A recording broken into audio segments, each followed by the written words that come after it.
The migration continued relentlessly. By the time they reached the Hungarian plains, they were no longer just a tribe, but a confederation. The Alans, Ostrogoths, Germanic tribes had all clustered around this new power. The fertile plains of Pannonia offered them a homeland, albeit temporary. However, for the Huns, the concept of homeland was not static. For them, homeland was a tent carried on horses, an army in constant motion, an ever-expanding power. By 395 AD, this steppe wind had reached the borders of the Roman Empire. Their passage through the Balkans shocked Eastern Rome. They plundered Thrace, organized raids extending to Syria. But Rome was not yet their main target. Their real goal was more power, more wealth, more prestige. And to reach this goal, they were waiting for the right leader. The storm of the steppe had not yet fully broken. The awaited leader had not yet taken the stage, but the wind's direction was about to change. Europe was beginning to hear the footsteps of a tempest it had never seen before. By the end of the 4th century, the Roman Empire had taken on a more fragile structure than it had ever been in the 5 centuries since its founding. Although the empire was officially divided in two in 395 AD, this separation was nothing more than the formalization of a reality that had been felt for years. While Constantinople was emerging as a new capital, challenging Rome's magnificence, Old Rome was now nothing but a shadow of its former glory. The city's marble temples still stood, but their foundations were creaking. The gladiatorial games in the Colosseum continued, but the crowd's joy was artificial. The imperial machine was being crushed under its own weight. The tax system, the bureaucracy demanding more and more resources, the constantly warring armies, and the cities that had to feed the population had driven the empire into a fiscal dead end. Devaluations, inflation, landowners escaping from tax burdens, and declining agricultural production had triggered an economic vicious cycle. Cities were emptying, the population was retreating to rural areas, and those who could be called the last Roman heroes were establishing their own small fortresses on their lands. The situation on the military front was even more dire. The Roman army now consisted not of citizen legions, but of barbarian mercenaries and foederati. Germanic tribes were employed to protect the empire's borders, but they were also seeking their own place within the empire. This complex dynamic was both a survival strategy and a suicide pact. Personalities like General Stilicho were trying to keep the empire standing, but palace intrigues, traitors hiding in every corner of the palace, turned every success into a conflict.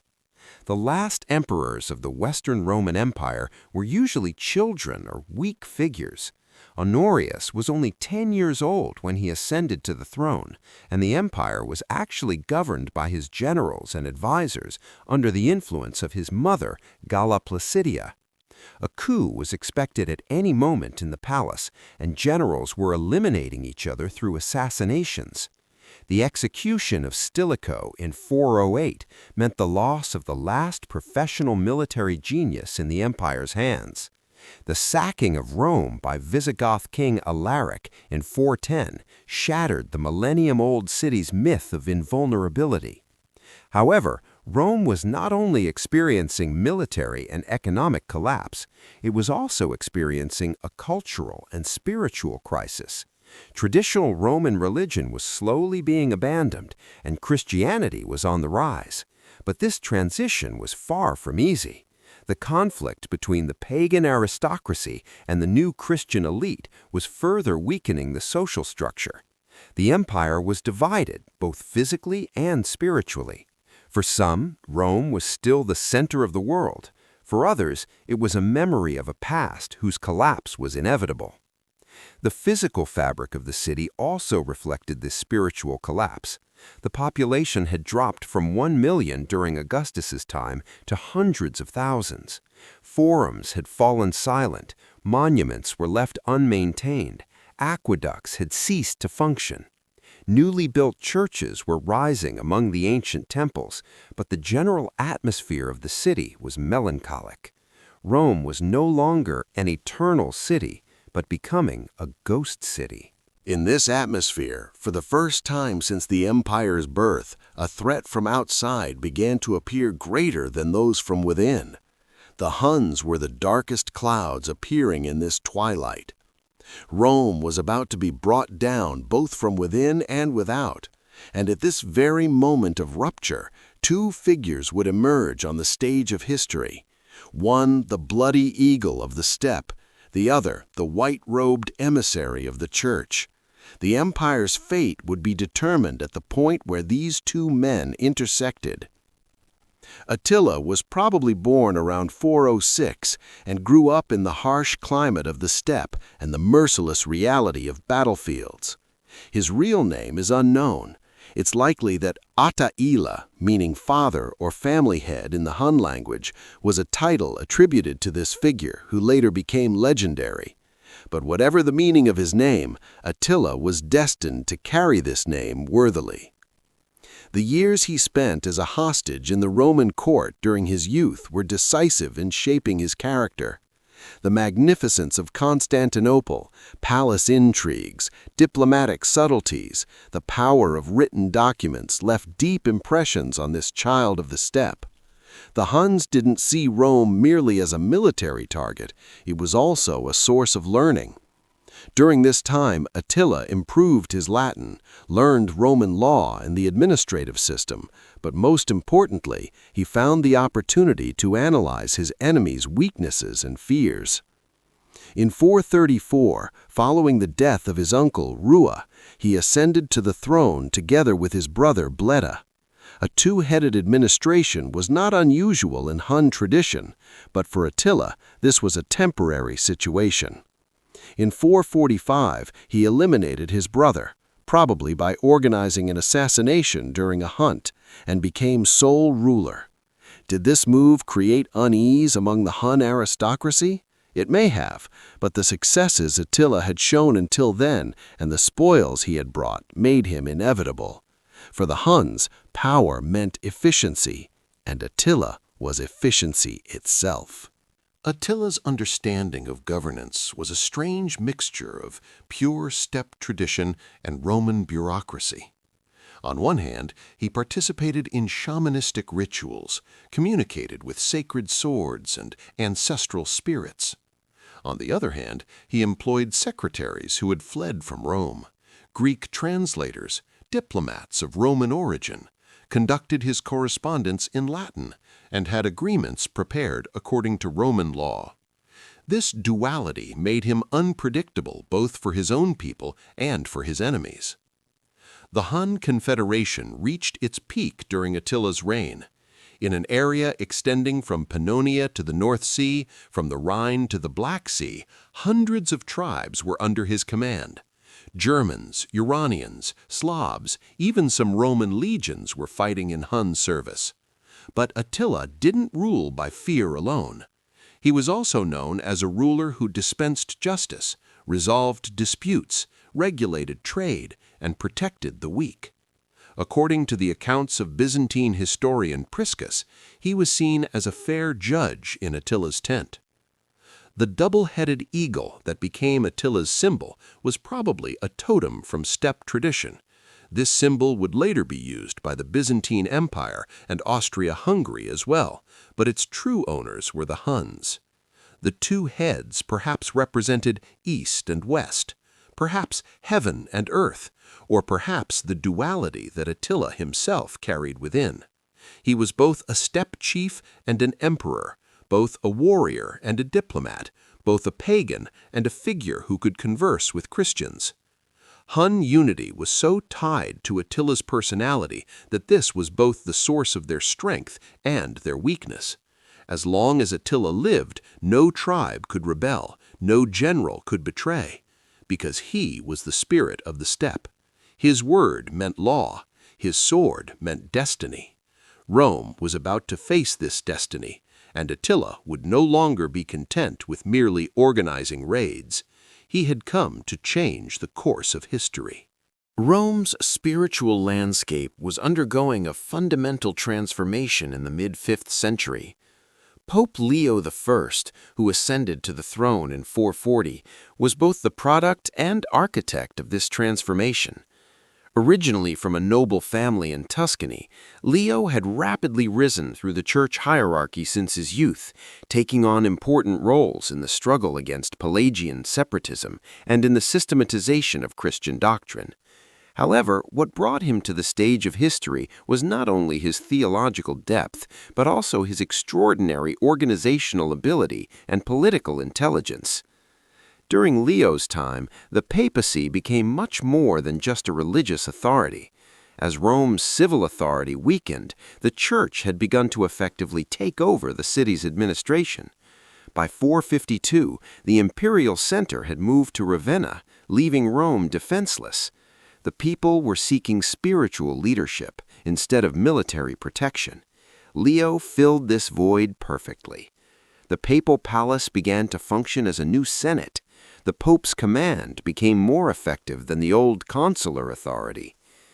Leo's greatest achievement was clarifying Christian doctrine and strengthening the church's centralized structure.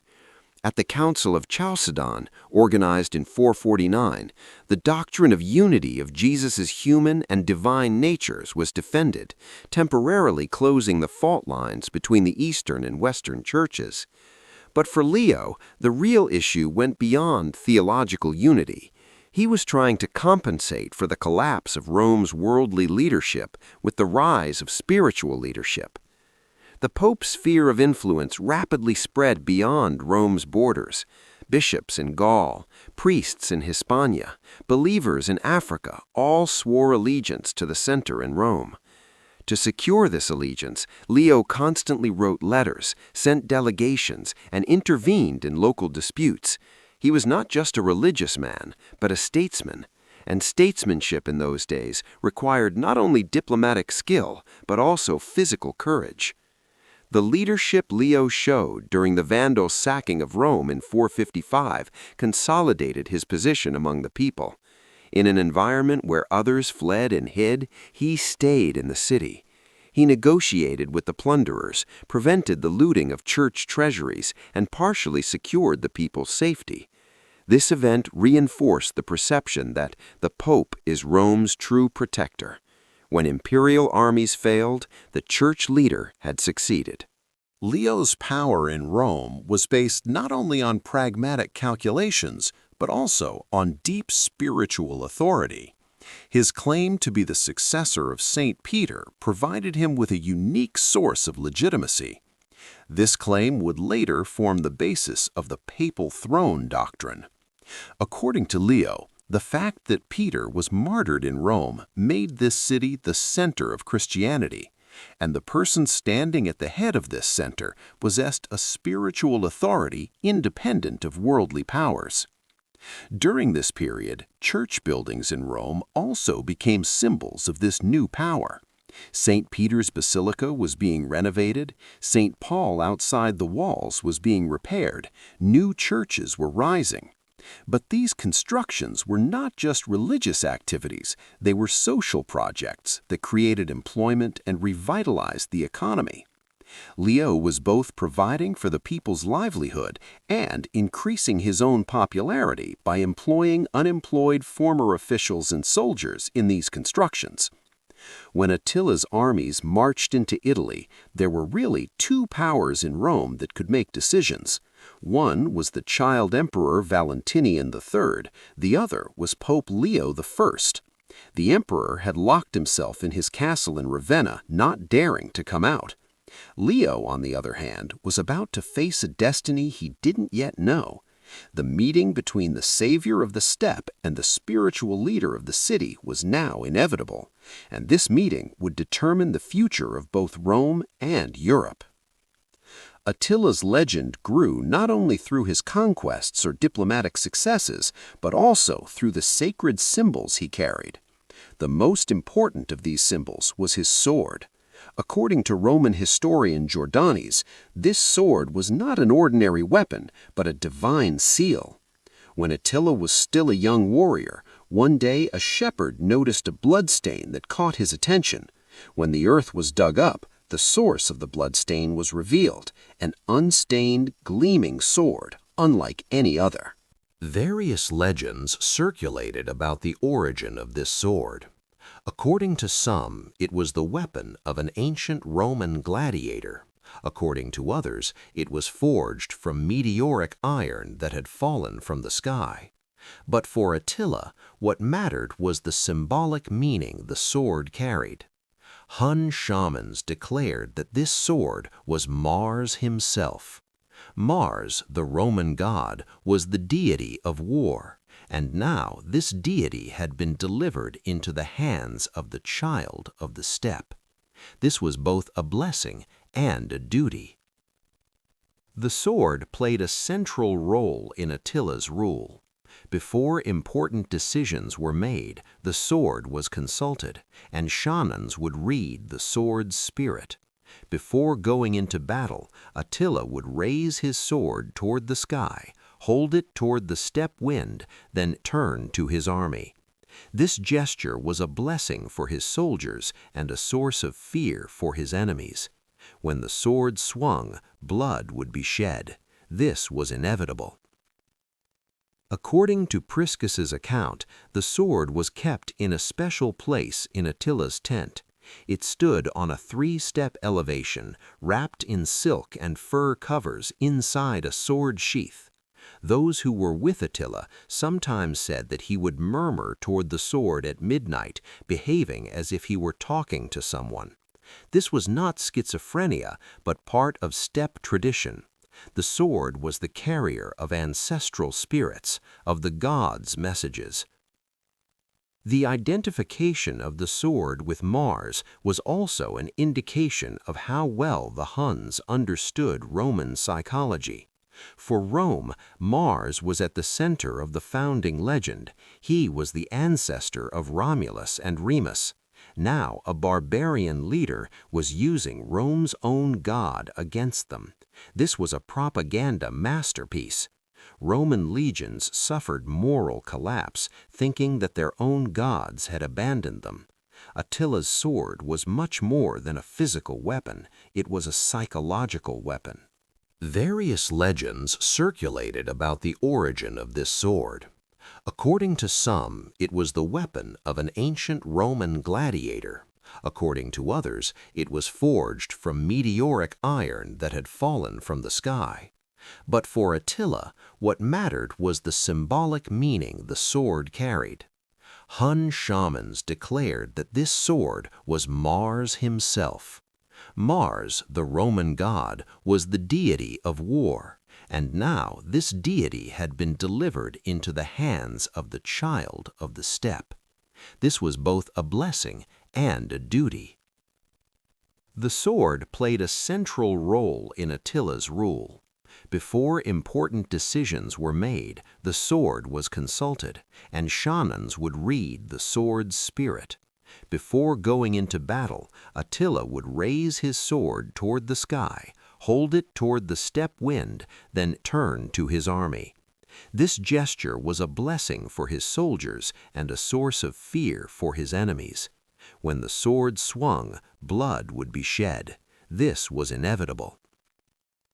According to Priscus's account, the sword was kept in a special place in Attila's tent. It stood on a 3-step elevation, wrapped in silk and fur covers inside a sword sheath. Those who were with Attila sometimes said that he would murmur toward the sword at midnight, behaving as if he were talking to someone. This was not schizophrenia, but part of steppe tradition. The sword was the carrier of ancestral spirits, of the gods' messages. The identification of the sword with Mars was also an indication of how well the Huns understood Roman psychology. For Rome, Mars was at the center of the founding legend. He was the ancestor of Romulus and Remus. Now, a barbarian leader was using Rome's own god against them. This was a propaganda masterpiece. Roman legions suffered moral collapse, thinking that their own gods had abandoned them. Attila's sword was much more than a physical weapon, it was a psychological weapon. But this sword was also a curse. Even Attila's closest associates believed that the sword had an insatiable hunger for blood. After each victory, it demanded more blood. Each conquest required a new campaign. This was one of the spiritual motivations behind Attila's relentless advance. The sword could not be silenced, either with enemy blood or with its owner's blood, and Attila would not allow his own blood to be shed. Some circles in Rome thought that this sword could one day be captured, thus breaking Attila's power. Secret agents, traitors, bribable Hun lords were used to try to reach this sword, but none succeeded. The sword was always with Attila. When eating, sleeping, even during sexual relations, it was a little distant but still in sight. This sword was his second body. In the spring of 452, when he set foot on Italian soil, Attila wore this sword at his waist.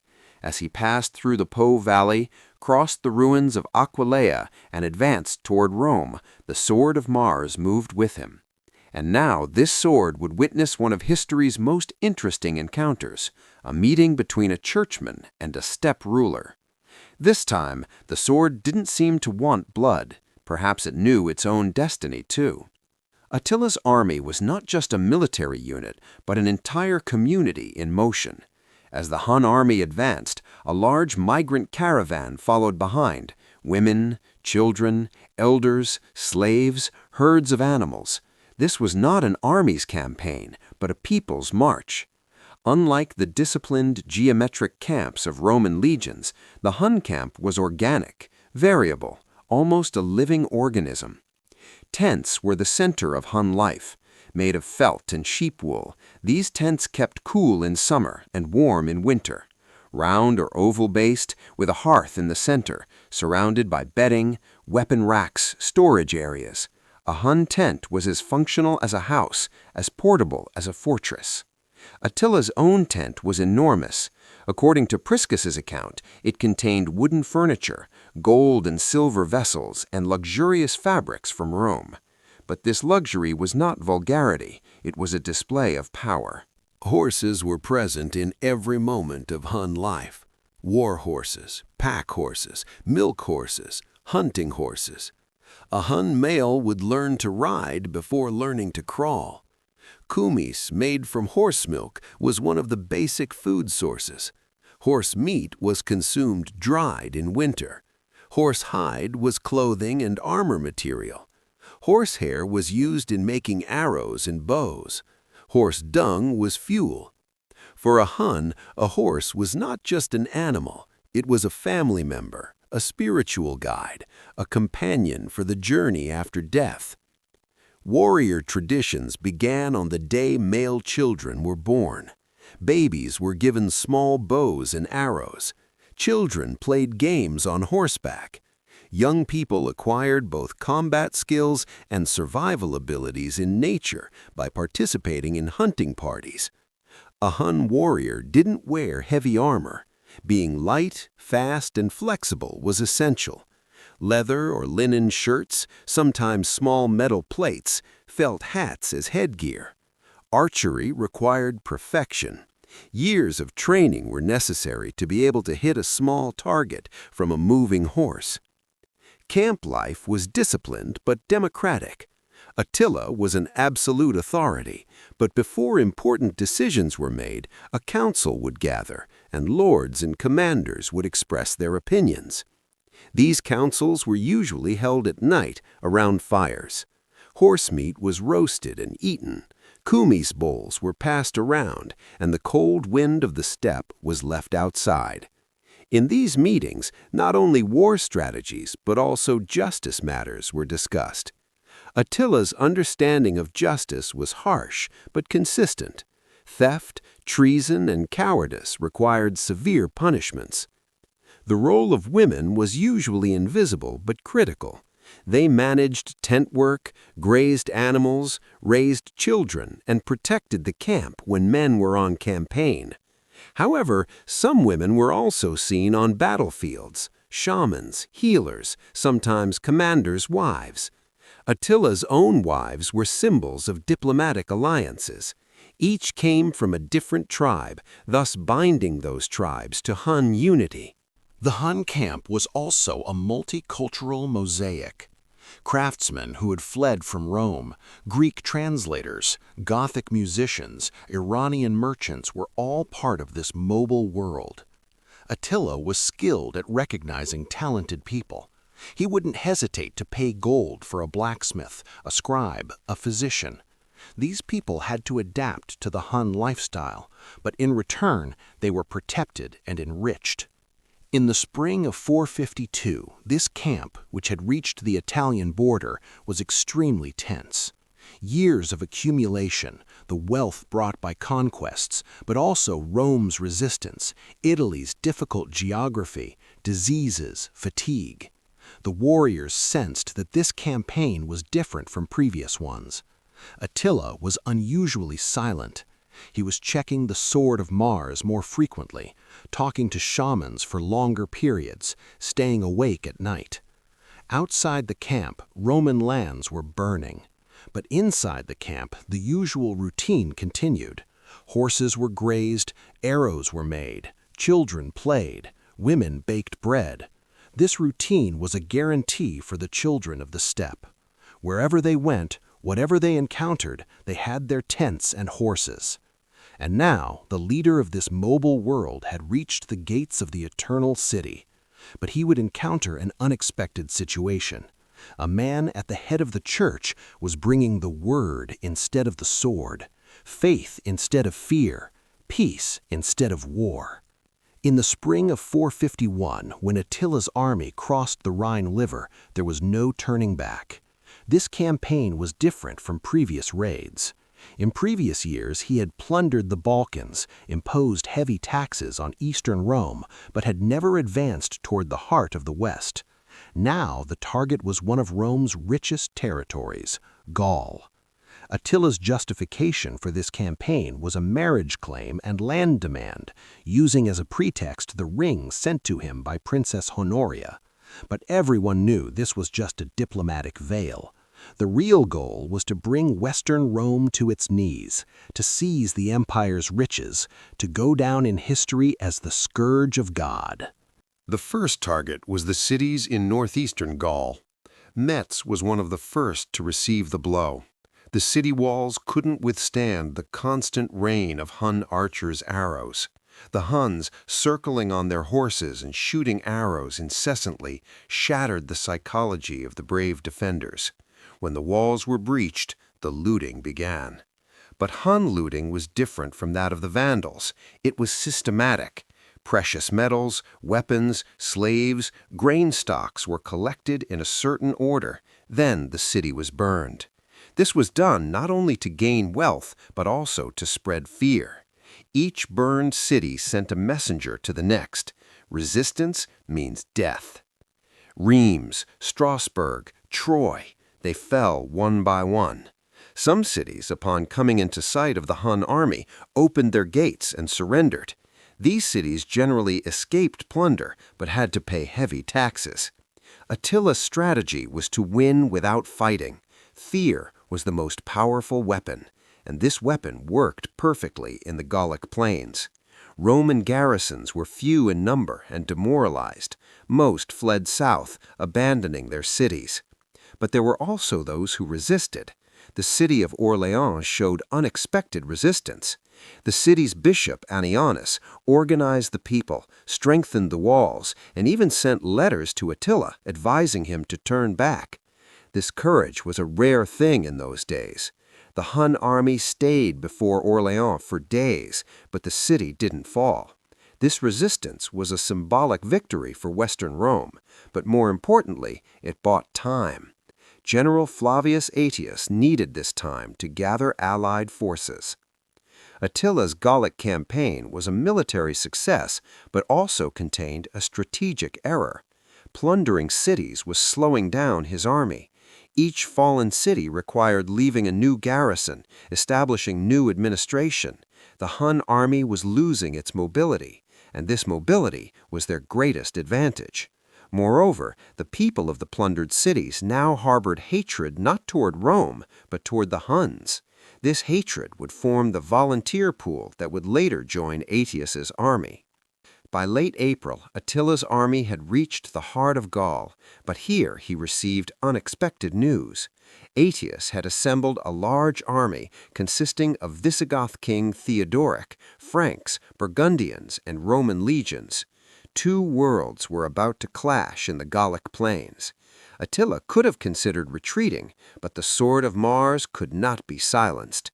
War was inevitable, and this war would change the course of history. June 20, 451. In the Catalonian plains, near present-day Chalon in Champagne, two enormous armies faced each other.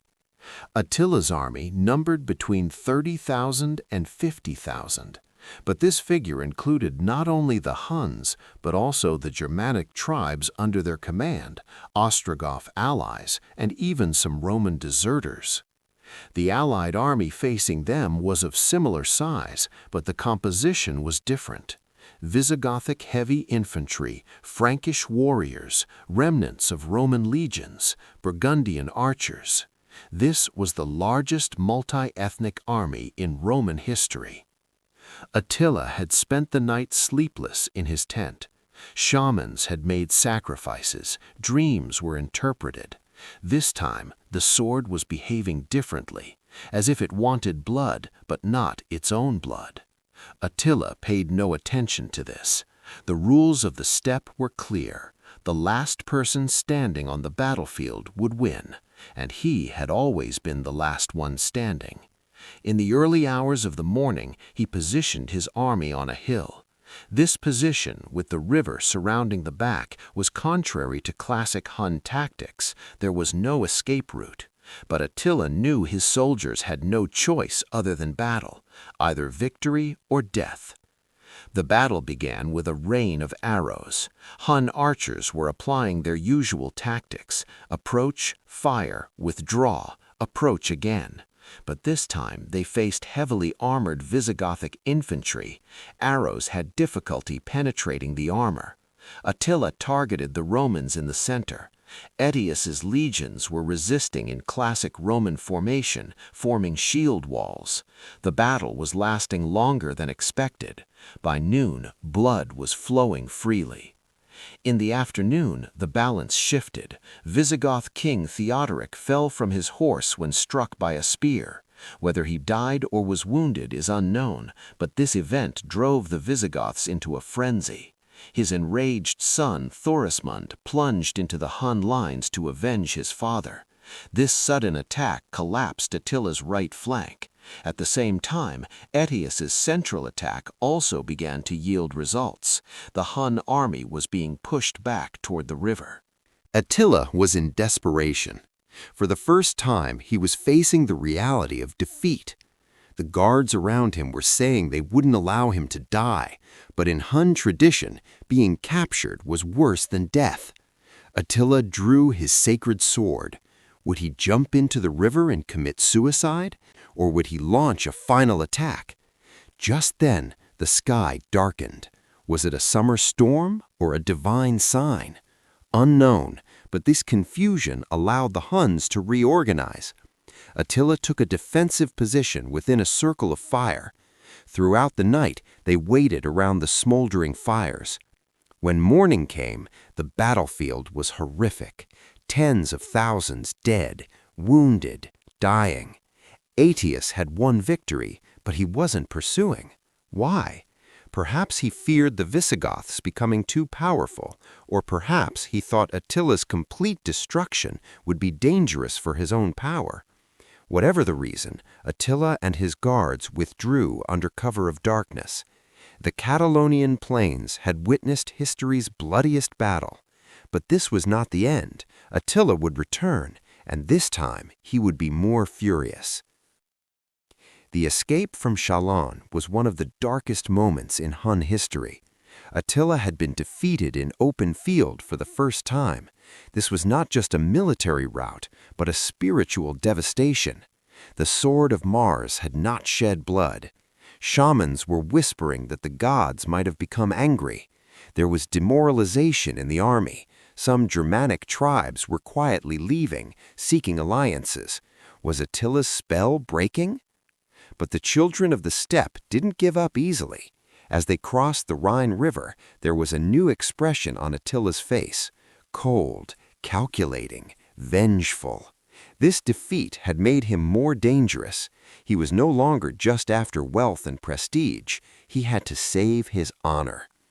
When camp was set up, the first order of business was to gather the shamans.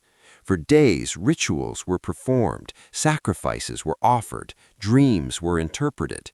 Finally, a new target was determined: Italy. This decision might have seemed crazy. Italy was the heart of Rome, the center of the empire. The Alps had to be crossed, garrisons had to be overcome, imperial legions had to be defeated. But for Attila, it made sense.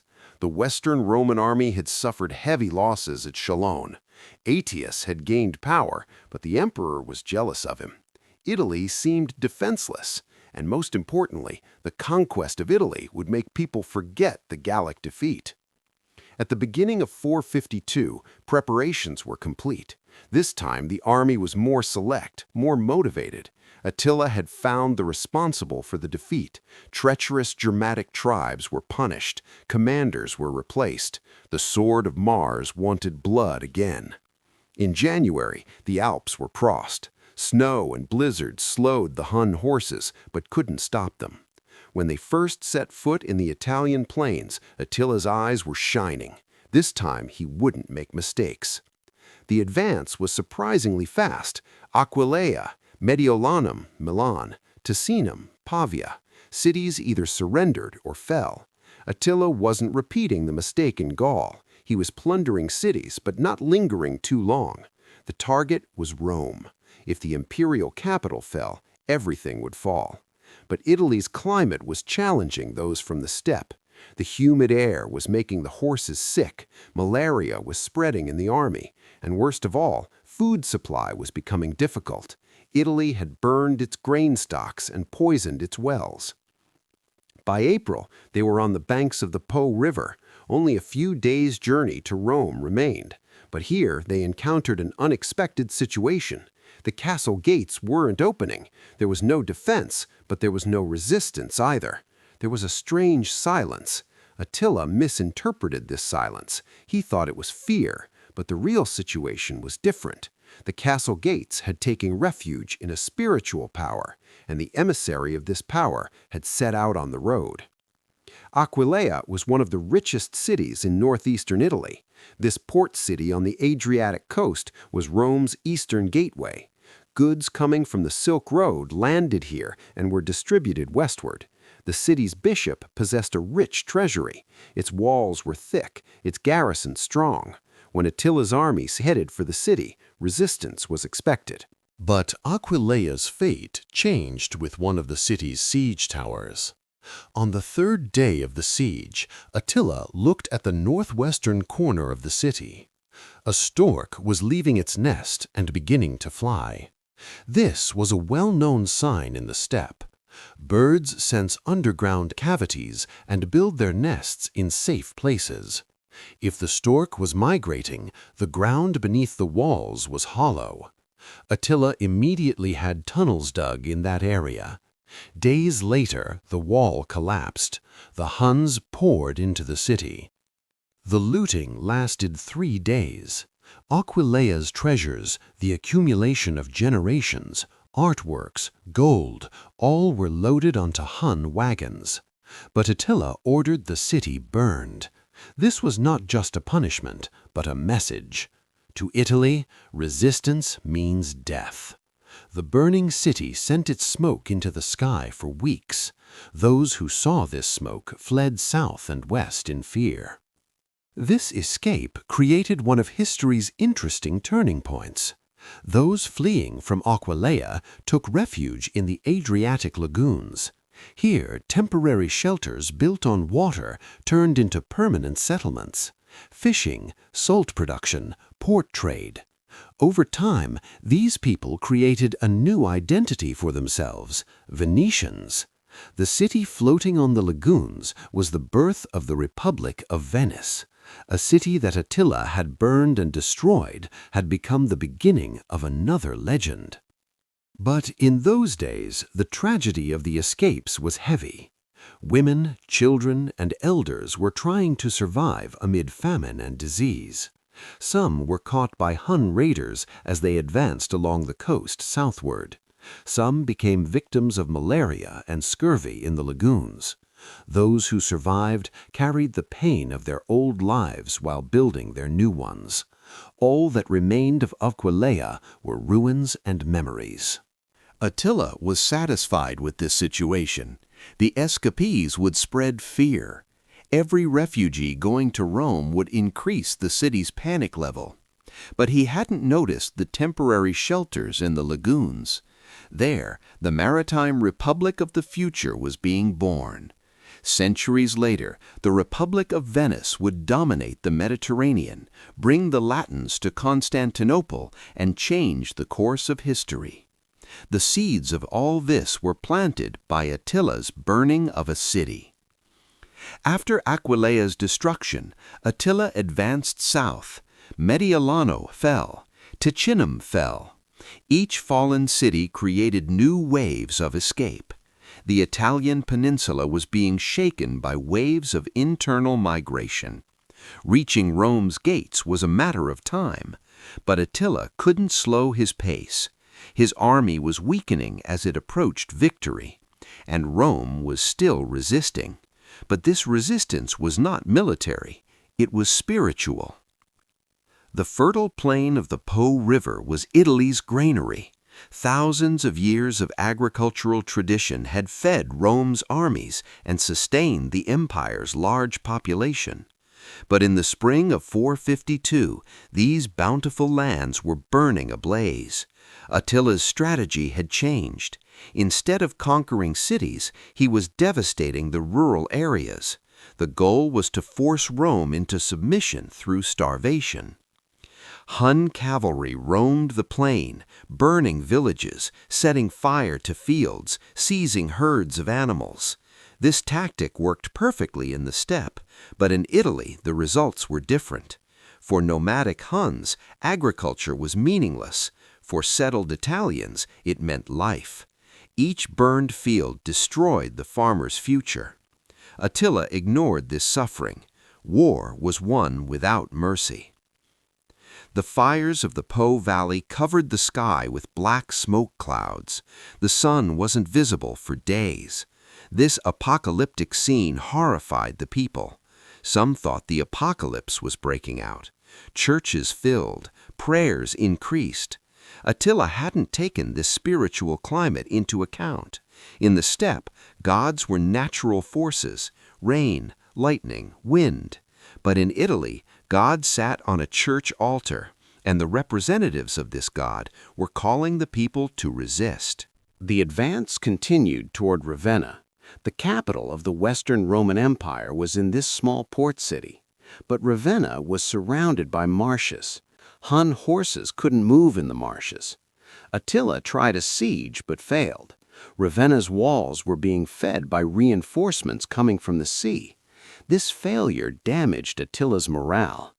Emperor Valentinian III was safe, but for Attila, the real target wasn't Ravenna, it was Rome. As they left the Po Valley, Attila looked back one last time. Burning fields, fleeing villagers, orphaned animals. This scene should have brought victory, but he felt a strange emptiness inside. In the steppe, burning a plain made sense. It weakened the rival. Here, it only created suffering, and this suffering was turning against him. Italian villagers would now fight not for Rome's protection, but for their own revenge. When the final advance on Rome began, the army was weakened. Disease, fatigue, insufficient food, but they were still a terrifying force. Each passing town, each passing bridge brought Attila closer to his goal. And finally, they reached the banks of the Mincio River. Here, the last obstacle was waiting, but this time it wasn't a military obstacle. A man in white robes was coming with a delegation of emissaries. Attila wasn't expecting this meeting, but in steppe tradition, one didn't draw a sword against an emissary. He had to listen. The news from the Mincio River reached Rome with lightning speed. Attila stopped. This short sentence changed the city's fate. But before that, Rome had been living through hell. Refugees fleeing from the Po Valley had filled the city. At every gate, in every forum, in every church, there were hungry, sick, fearful people. The population had doubled in a few weeks. The water system was about to collapse. Disease was spreading. Emperor Valentinian III might have been safe in Ravenna, but the people of Rome were on their own. The Senate convened, but was helpless. No soldiers, no money, no hope. Some senators suggested abandoning the city, but this would mean declaring the end of the empire. Others defended resistance, but with what? Would gladiators and actors fight? Rome's last defenders consisted of volunteers and former legionaries.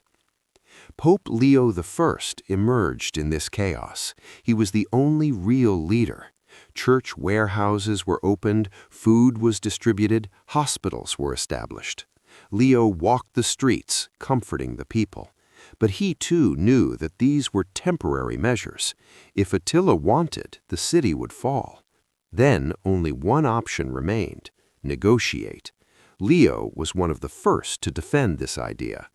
But how? Who could go? The emperor didn't dare send an emissary. As panic grew in the city, strange behaviors emerged.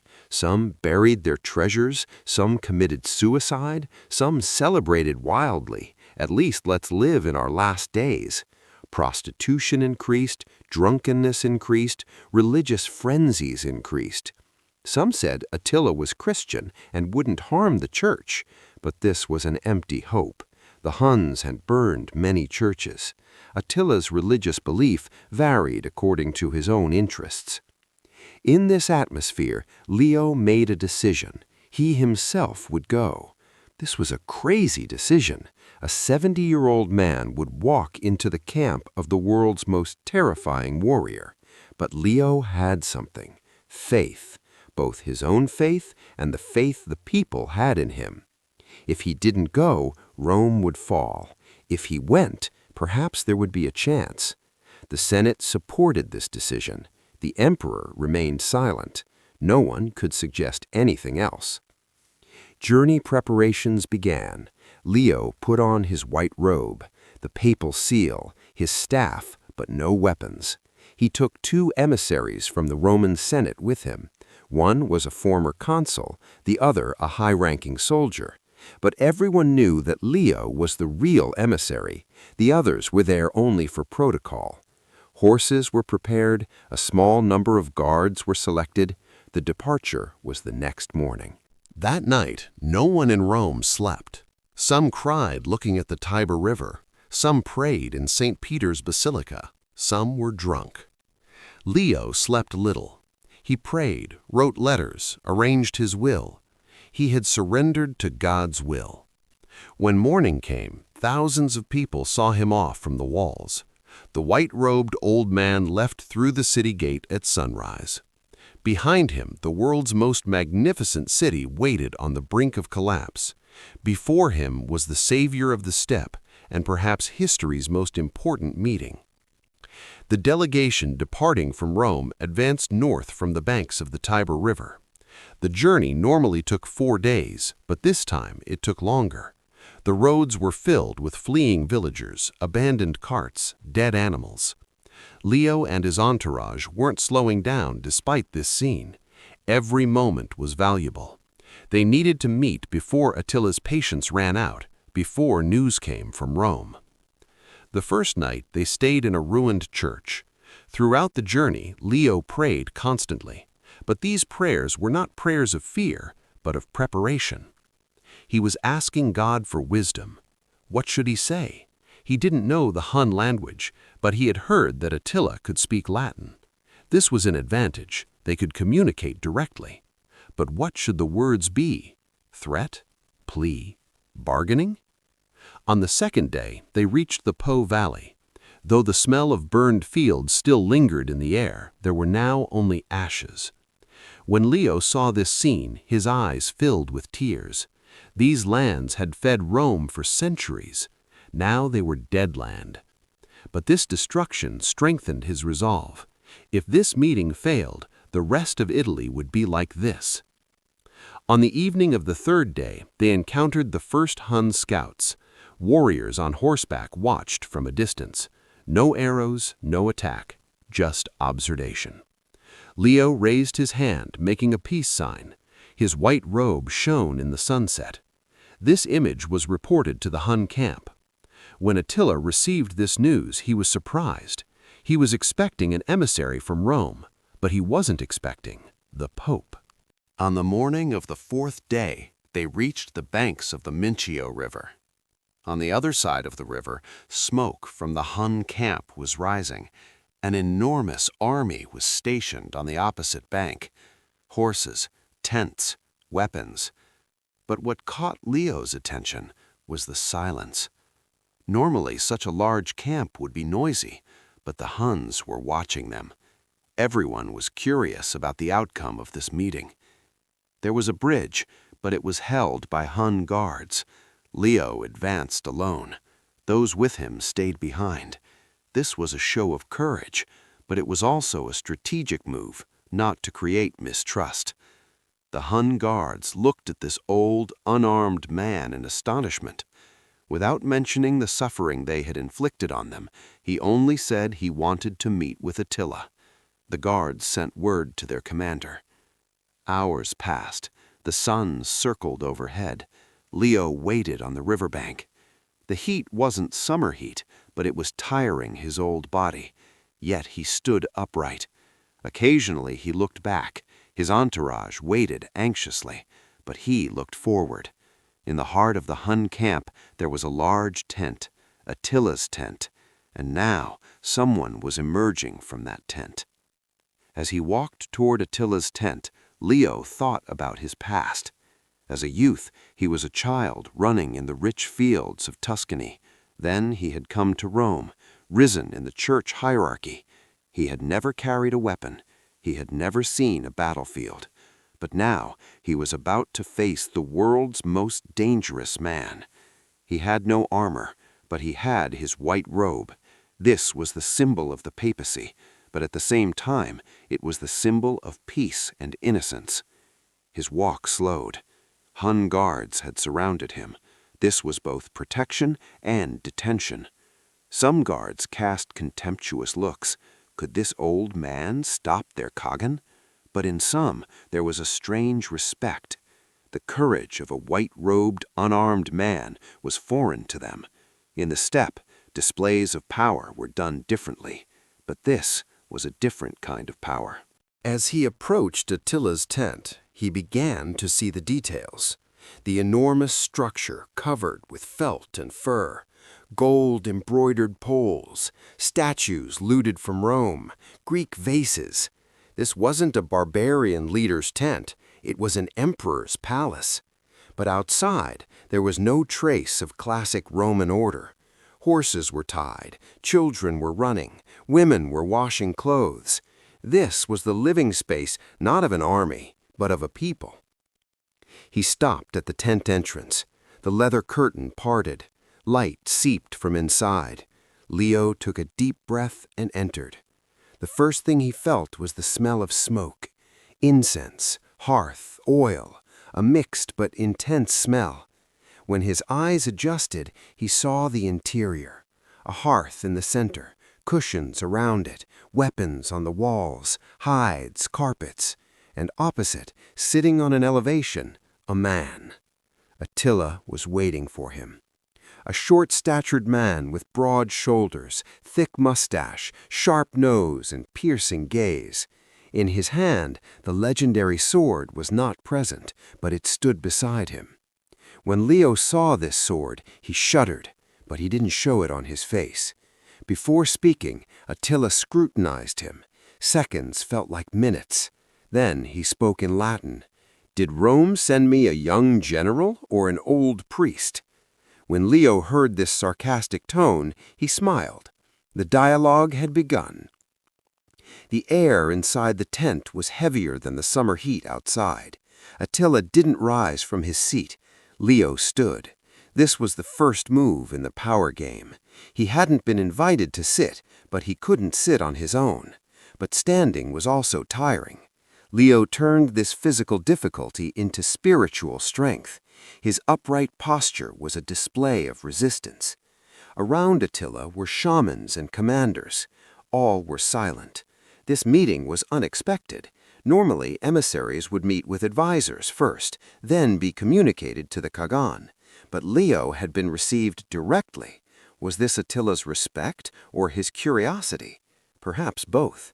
The steppe leader was curious about what this white-robed man would say. Leo carefully chose his first words. "Great Khagan, I came not for war but for peace, but I am ready to pay the price of peace." This sentence was both humble and bold. Being ready to pay a price was a display of power. Attila raised his eyebrows. What was coming wasn't the threat he expected, but bargaining. This was interesting. Price, he asked? Rome's treasures? Its lands? According to some sources, Leo directly threatened Attila. "Fear God's wrath. If you take Rome, you and your lineage will be cursed." According to others, he offered a bribe. Gold, silver, everything, just spare the city. But the most credible version was the philosophical dialogue between the two. Leo reminded Attila of his own mortality. "Great Khagan, you are mortal.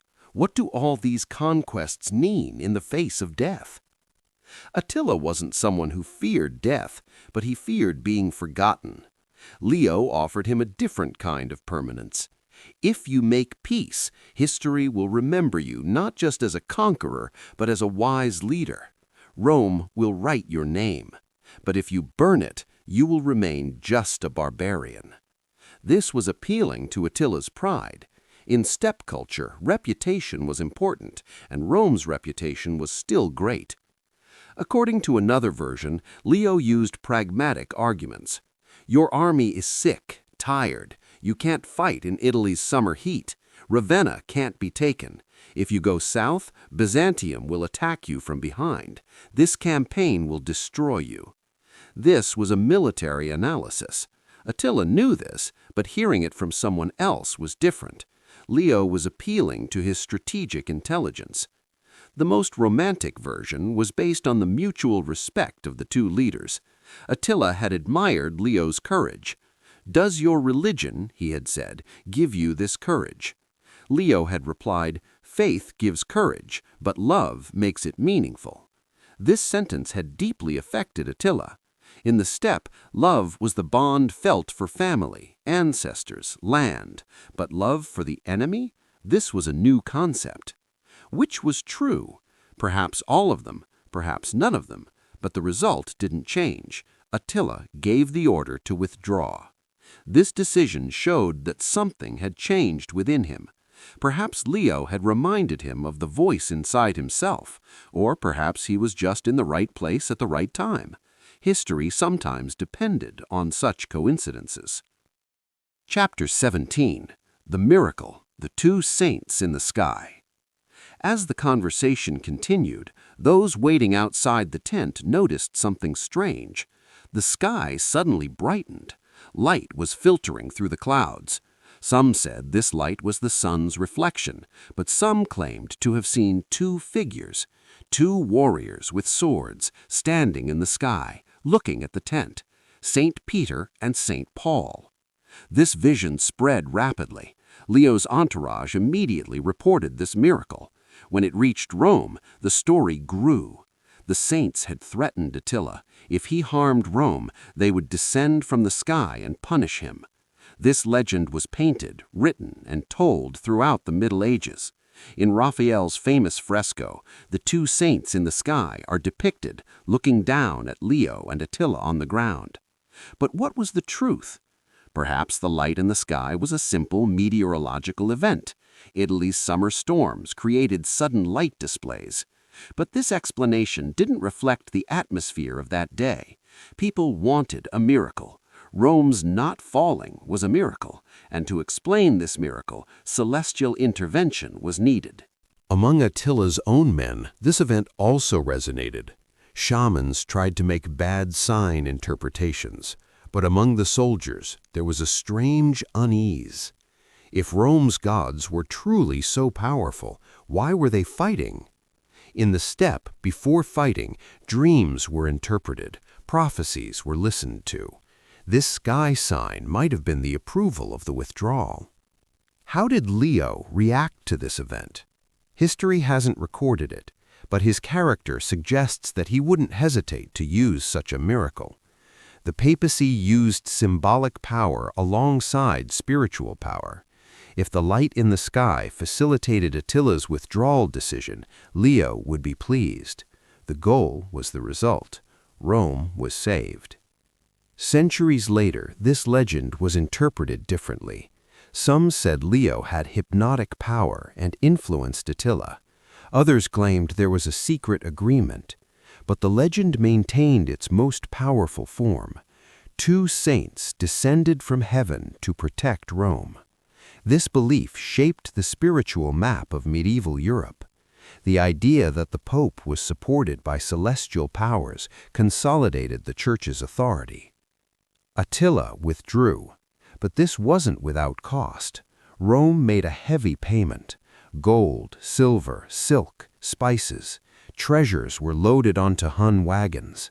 This was traditional Roman policy: distance the barbarians with gold. But this time, the price wasn't just material. The empire lost prestige. Rome had been saved by fear. How did Leo view this payment? Perhaps he was pragmatic. If lives are saved, what does property matter? But there must have been a bitterness inside him. As Pope, he had won a spiritual victory, but as a politician, he was witnessing the collapse of old Rome. Was peace bought with gold real peace? This question may have troubled him. For Attila, the situation was different. Material gain appeared to be a victory, but he too knew that withdrawal wasn't a victory. His army had expected victory from this campaign. Italy's riches had satisfied them, but hadn't satisfied their pride. The sword of Mars hadn't drunk blood this time. How did the shamans interpret this situation? Perhaps they looked for bad omens. Perhaps they promised Attila new campaigns. The price had another dimension: future demands. Attila knew that this withdrawal was leverage for future negotiations. "I could have taken Rome, but I didn't," he would say. This meant a constant threat, a constant demand for bribes. Leo knew this too. Peace was temporary. As long as Attila lived, the threat would continue. But at that moment, both sides breathed. Rome was saved. The Huns had returned with loot. Leo was welcomed in Rome like a victor. Attila remained alone in his camp. He looked at his sword. This time it hadn't drunk blood, but its silence was like a message. Next time, it was saying. Next time. Whatever the price, in the summer of 452, Rome stood. Leo's risk had paid off. This meeting remained one of the turning points in European history, but it wasn't the end. Attila was still powerful, and the sword of Mars was still hungry. In the coming years, new campaigns, new threats would come.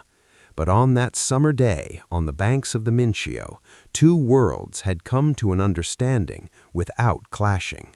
This was both a victory and a postponement, both a miracle and a bargain. Attila's withdrawal order created a shock effect in his army. Commanders objected. Rome's gates were open. With one last attack, the city could be taken.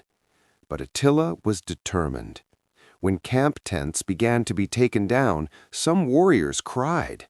The victory they had waited for years was slipping from their hands. But the Kagan's word was law.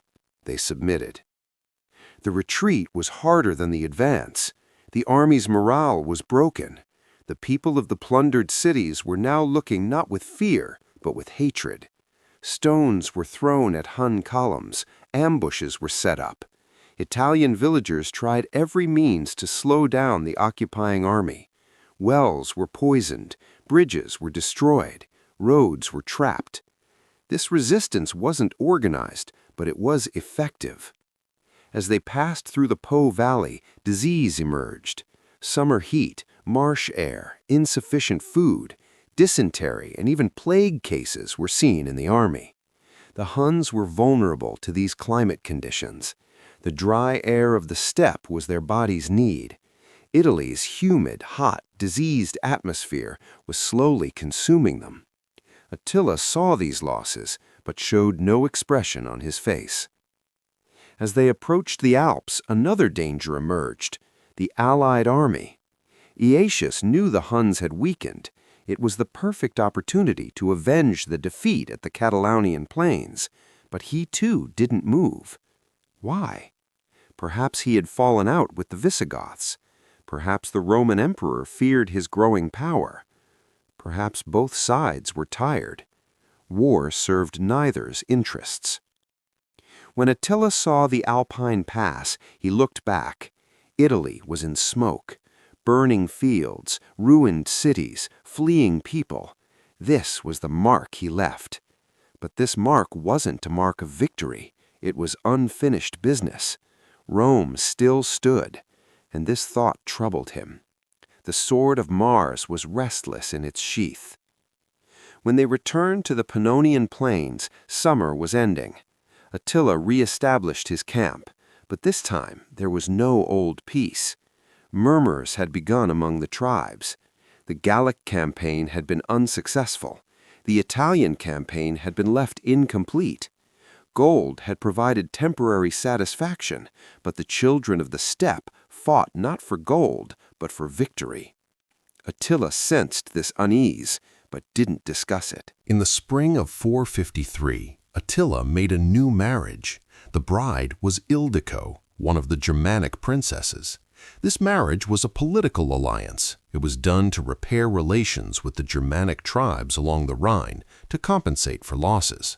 But the wedding was extraordinarily magnificent. All tribal chiefs were invited, and festivities were held for days. On the wedding night, Attila drank excessively. This wasn't unusual for him, but this time it was different. There was sadness in his eyes. His entourage noticed this. When they spoke, he talked about Italy. Rome, he said, was there, in our hands. These words contained an unusual regret for him. Steppe leaders didn't show regret. As the night progressed, Attila withdrew to his tent. Ildiko was waiting inside. According to legend, she was young and beautiful, but there was fear in her eyes. The marriage hadn't been forced, but her husband's reputation frightened her. Attila placed his sword beside his bed, as always, but this time the sword was shining strangely. The bloodstains seemed to have heated up again. Toward morning, the camp was silent, but a scream broke out. It was Ildiko's scream. When the guards rushed into the tent, they were shocked. Attila was in his bed, covered in blood. Blood was flowing from his nose and mouth. Ildiko was trembling in the corner. "I did nothing," she was crying. "This happened while he was sleeping." The commanders were in a panic. Shamans were called. All shook their heads. This was the work of the gods. The sword of Mars had taken its blood. Attila's luck had run out, at a young age, unexpectedly. No one could understand what had happened. Suicide? Poison? A natural illness? Questions remained unanswered.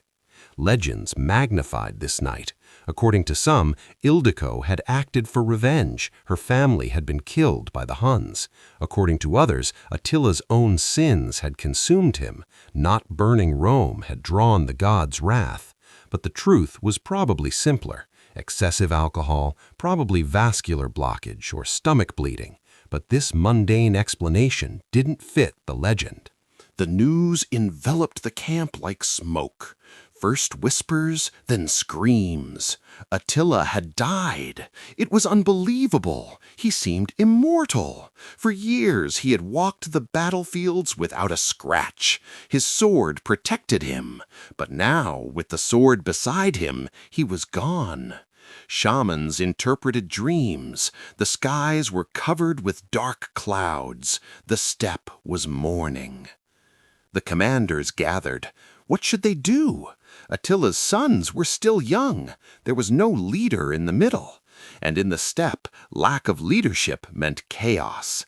Some suggested keeping the news secret, but this was impossible. The camp was enormous. The news had spread. Everyone looked to their own tribe's chief. The confederation was on the brink of fragmentation. Mourning ceremonies began immediately. In Hun tradition, the deaths of great leaders were celebrated as magnificently as their births. Hair was cut, cheeks were scratched, horses were sacrificed. Attila's tent was preserved like a museum. His belongings were left untouched. His sword stood in place, but now no one could use it. The sword had died with its owner. In the ceremonies that lasted for days, commanders came together. The future was discussed. Some suggested choosing a single leader. Others defended the son's succession. But no one was as powerful as Attila. The steppe hadn't given birth to another man who could rule alone, and perhaps it never would. Attila's death was a turning point, not only for the Huns, but for all of Europe. In Rome, the news was received with joy, but this joy was mixed with apprehension.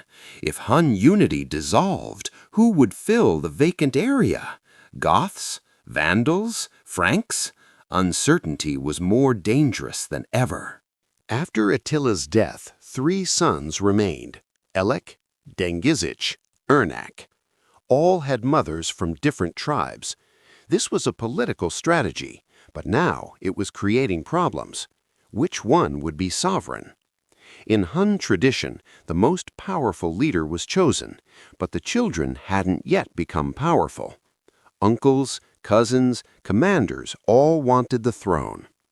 Civil war was inevitable. In the summer of 453, tribes turned on each other. The Ostrogoths rebelled. The Gepids left.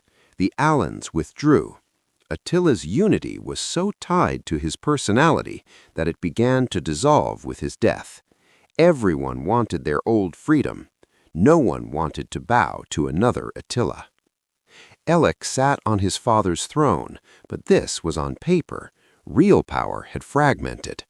He was killed in 454 in the war with the Gepids. This was the Huns' last great defeat. They were no longer masters of the steppe. They had to defend against their enemies' attacks. Dengizic and Ernak ruled over smaller territories, but this was very far from Attila's empire. In 455, an irony occurred. The Huns asked Rome for help. The Vandals were controlling the Mediterranean. They were attacking Hun territories. But Rome took advantage of this opportunity. The Hun threat no longer existed. The old enemy had become a weak ally. Diplomacy was merciless. Attila's sons now had to pay the gold that used to go to their father. Dengizic attacked Byzantium in 469. It was a last stand, but it failed. He was captured and executed. Ernak, meanwhile, lived with a smaller community in today's Ukrainian territories. His descendants were called the White Huns, but this was a shadow of Attila's empire. Hun unity completely disintegrated within 20 years. The steppe's new master became the Avars, then the Khazars, Pechenegs, Cumans. Each filled the space vacated by the Huns, but none reached the legend created by Attila. The Huns had established one of history's shortest-lived but most effective empires. When news of Attila's death reached Rome, Leo was praying. When he received the news, he stopped in a prayer of thanksgiving, but on his face was not joy, but sadness. A life, or rather thousands of lives, had been saved. But this wasn't a victory. Peace had been secured with gold and fear. Rome was still on the brink of collapse. But the people thought differently. Leo was a hero. For them, Attila's withdrawal was a miracle, and the architect of this miracle was the Pope. The title Savior of Rome emerged naturally. For the first time, a pope was being referred to this way. Previously, saints were seen as protectors, but now a living leader was becoming a protector. This title wasn't just rhetoric, it had political consequences. The pope was being recognized as both spiritual and worldly leader. The Senate showed him respect. The emperor wanted his counsel. Leo used this power carefully.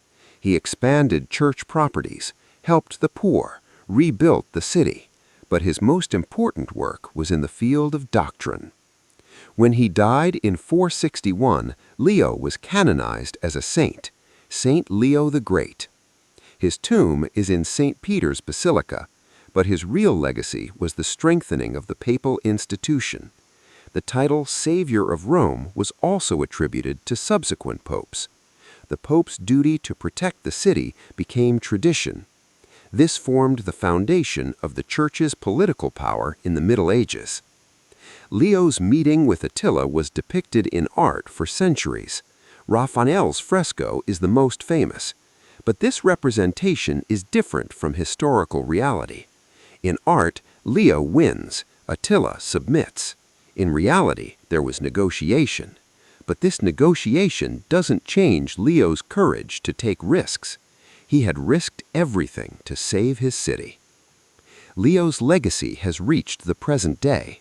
The Pope's claim to world leadership was shaped during his time. Savior of Rome is now not just a title, but a mission. Leo fulfilled this mission, not against Attila, but against the difficulties of the times and circumstances. Two leaders intersected on history's stage. One died and wasn't forgotten. The other lived and became a legend. Behind Attila's withdrawal from Italy lay biological realities as much as the spiritual climate. The year 452 was one of the hottest periods in European history. Climate change had dried the fields and exhausted water sources. The Hun army, with bodies accustomed to the steppe climate, was experiencing collapse in Italy's humid and hot air. Malaria was the army's silent killer. Mosquitoes had bred in the Po marshes. The Huns weren't immune to this disease.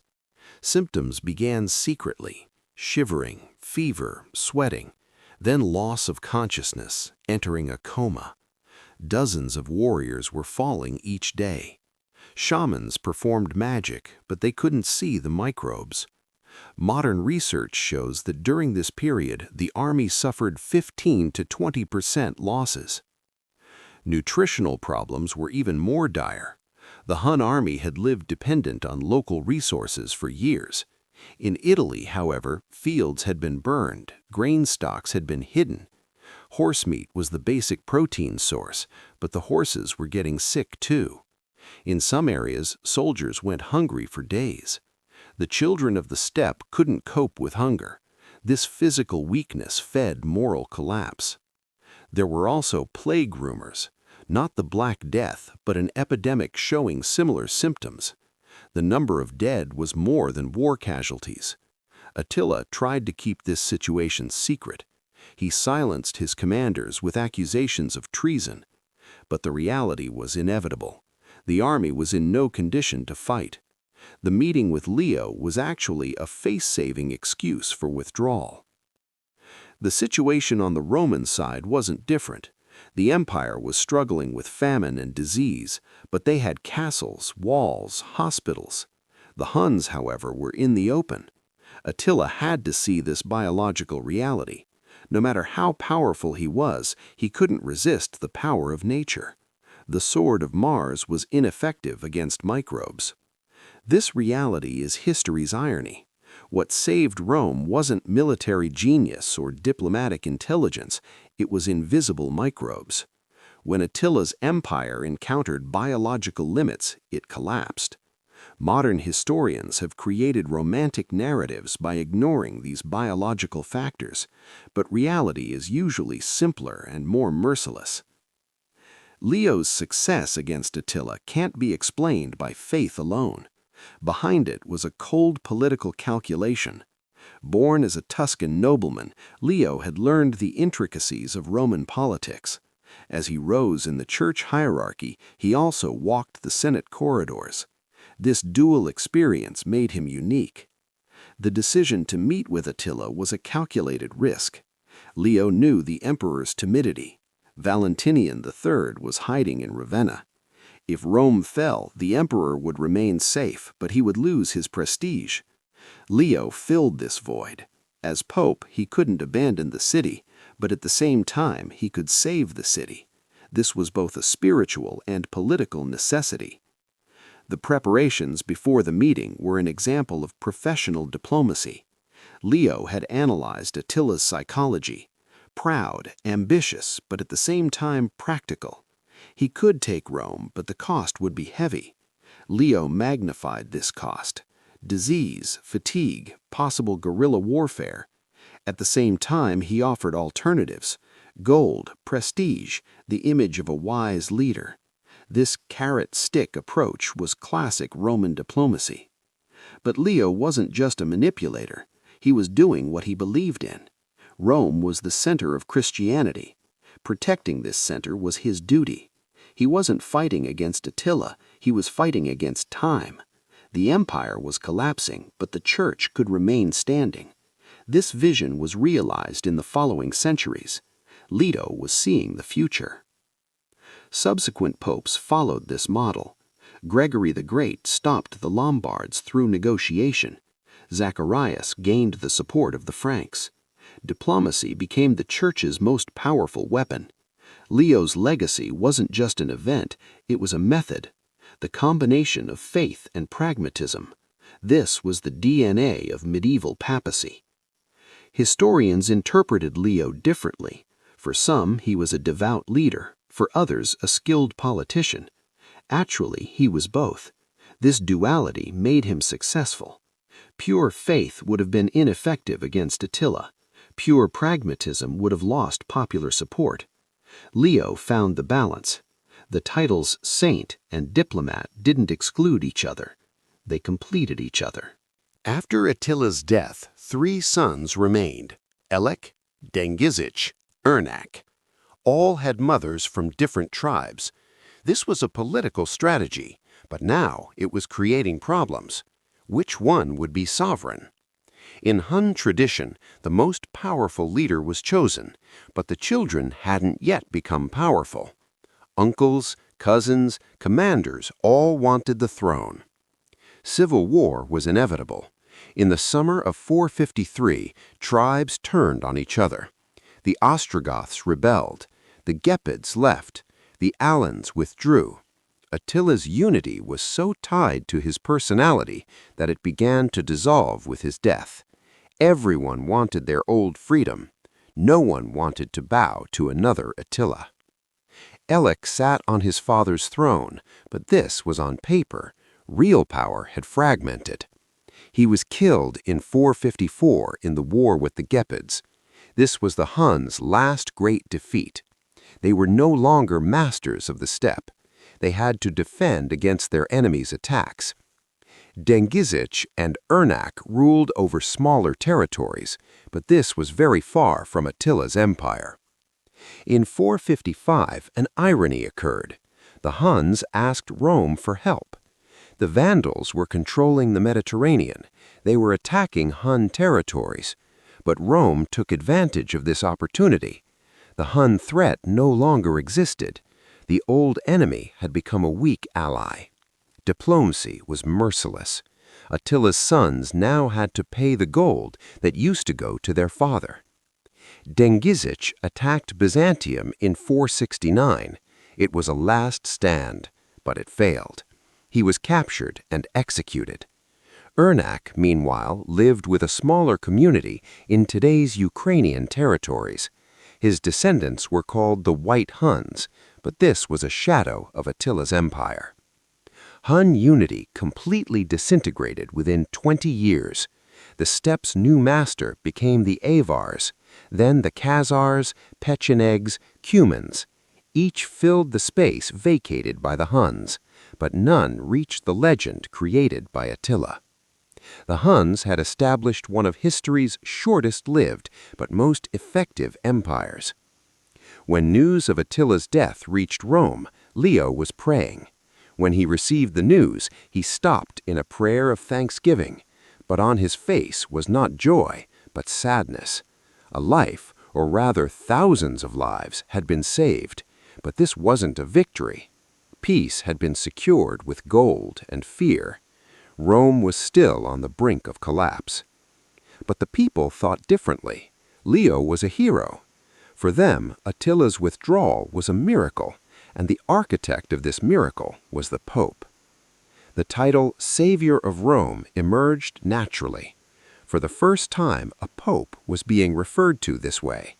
Previously, saints were seen as protectors, but now a living leader was becoming a protector. This title wasn't just rhetoric, it had political consequences.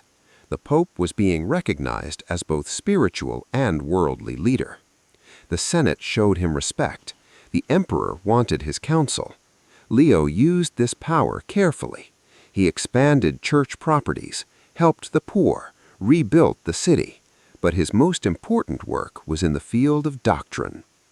When he died in 461, Leo was canonized as a saint, Saint Leo the Great.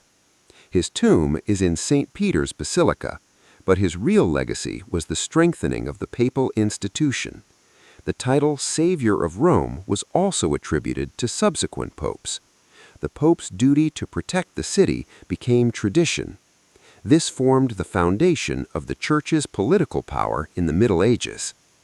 Leo's meeting with Attila was depicted in art for centuries. Raphael's fresco is the most famous, but this representation is different from historical reality. In art, Leo wins, Attila submits. In reality, there was negotiation. But this negotiation doesn't change Leo's courage to take risks. He had risked everything to save his city. Leo's legacy has reached the present day. The Pope's claim to world leadership was shaped during his time. Savior of Rome is now not just a title, but a mission. Leo fulfilled this mission, not against Attila, but against the difficulties of the times and circumstances. Two leaders intersected on history's stage. One died and wasn't forgotten. The other lived and became a legend. The Huns didn't disappear without leaving physical traces. In Europe's genetic pool, there are traces of the steppe. Archaeological finds in Hungary show East Asian genetic markers in skeletons from Hun graves. This is proof of the spread of Mongoloid features to Europe. Attila's soldiers mixed with the local population. They gave birth to children.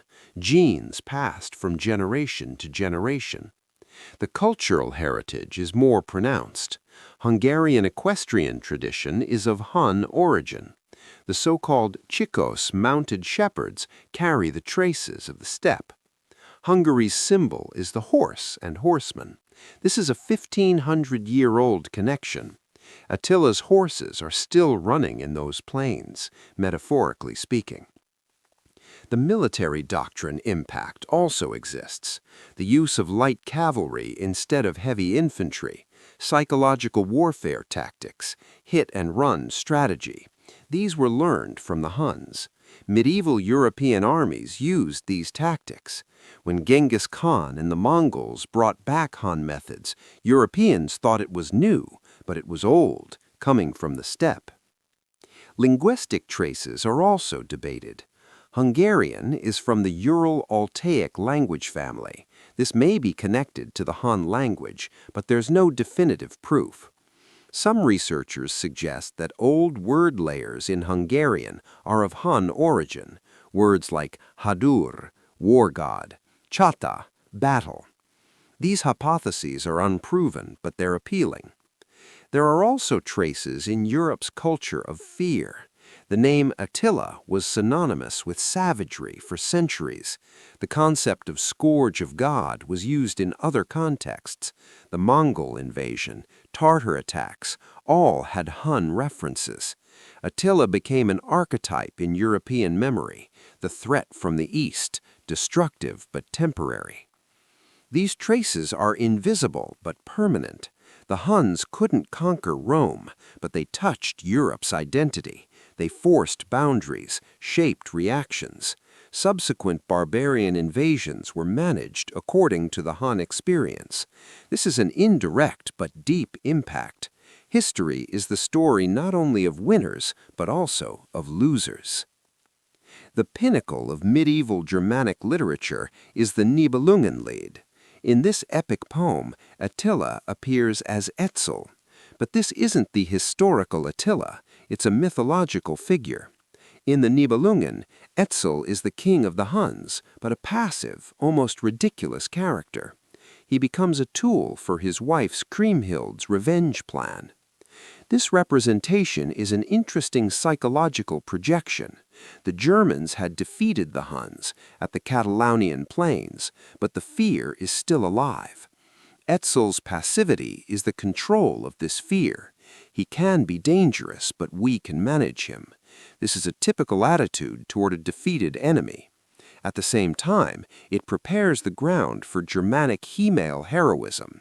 Kriemhild is the real actor. Etzel in the epic is rich, magnificent, but weak. He's in love with his wife, does everything to please her. This is the complete opposite of the historical Attila. The historical Attila used marriages as political tools. He was in love not with his wives, but with power. But mythology reflects not reality, but needs. Germanic society wanted to empower female figures. Etzel serves this purpose. The scene in the Nibelungen also refers to historical events. The fight at Etzel's palace evokes the magnificence of the historical Hun tent. Kriemhild's revenge is similar to the story of Princess Honoria who emigrated from Rome, but whether these similarities are conscious or coincidental is debatable. Epic poems were transmitted through oral tradition. Historical memory has mixed with mythological memory. In Wagner's opera, Götterdämmerung, this theme is reworked. Music makes Etzel more dramatic, but the core of the character doesn't change, the uncontrollability of destructive power. Attila, Etzel, is a figure who can't resist humanity's fate. This is a universal theme. Power always burns man. The Nibelungenlied is the most interesting reflection of Attila in cultural memory. It's completely disconnected from historical reality, but it's close to psychological reality. Just as the Romans saw him as fear, the Germans also recreated him as controllable fear. Mythology is society's dreams. Etzel is a ghost wandering in Germanic dreams. The Vatican Secret Archives is the place historians dream of. In shelves stretching for kilometers, documents thousands of years old lie. Among these shelves, it's said there are missing records about the Attila-Leo meeting. Letters Leo wrote that night, notes about Attila's terms, even a stenographic record of the conversation between the two leaders. The existence of these missing records led to speculation. Why were they lost? Who hid them? According to some theories, the content was too worldly. Gold amounts, land divisions, hostages, these bargaining details would harm the papacy's spiritual image. That's why they were deliberately destroyed. Another theory is that the losses were accidental, victims of time and moisture. But there are some clues in the archives. In the 16th century, Vatican librarian Bartolomeo Platina wrote Leo's life. In his work, he included details of the meeting, but he didn't specify his source. Perhaps the documents he saw are now lost. According to Platina, Leo spoke to Attila about the power of heaven and hell. This is a classic church narrative, but perhaps it has reality.